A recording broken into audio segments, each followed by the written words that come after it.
So it's time to think about going back to school. Where did the summer go?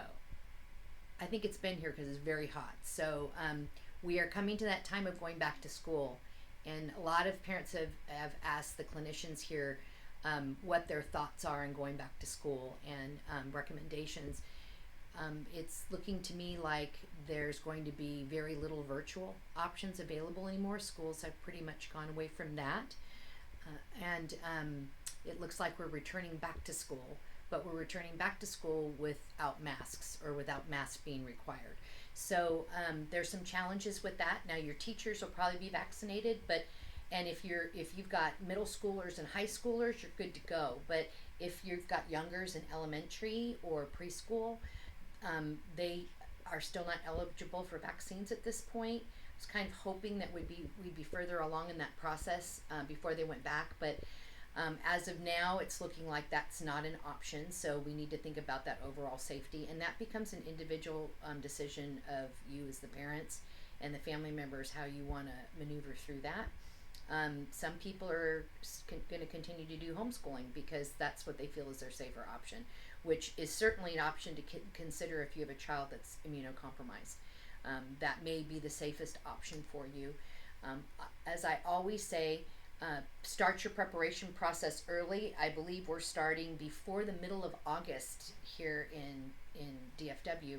So we need to think about school clothing. We need to think about school supplies. We need to think about lunch programs. We need to think about all those things that mean school and going back to school. So make sure you're pulling that time back when they go to bed and that time forward when they get up, so you don't have kids that are wanting to sleep till 9 in the morning and go to bed at midnight the night before school, because that's going to be extremely difficult. So start getting that transition preparation process ready. And I would be prepared, depending on your kiddos, with the for those that have not been in school, it's going to be a tremendous transition going back to school.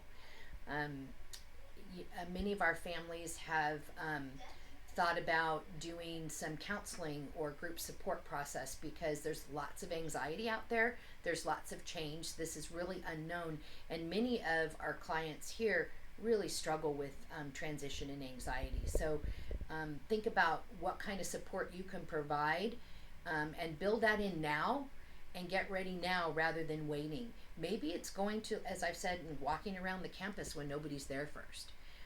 Maybe talking about schedules and routines ahead of time.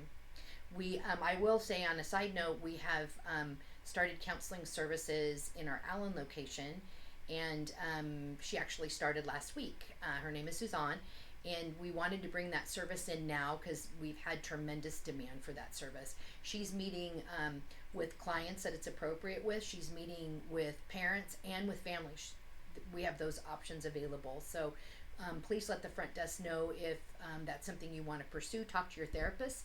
They are very well aware of it, and we can go ahead and start that process for you if you're needing that.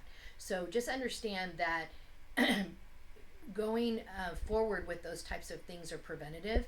It's the people that are not in trouble that are pursuing counseling. It's those that are in trouble that aren't and thinking they don't need to. So just remember that it's a healthy suggestion. It's a healthy process. So some of our littles do really well in play therapy.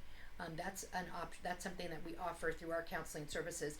That just like we do therapy through play, we do mental health through play. We need to return to routines, and even adults are struggling with going back to the office.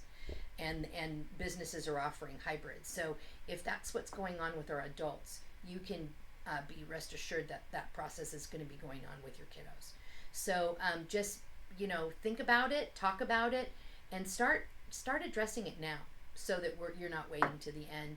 And let us know if we can help you. Your therapist would love to be able to provide you suggestions and work on this process. Most of you are not in telehealth with us anymore. There's only about 5% in both offices that are on telehealth. So really just let us know what we can do for you.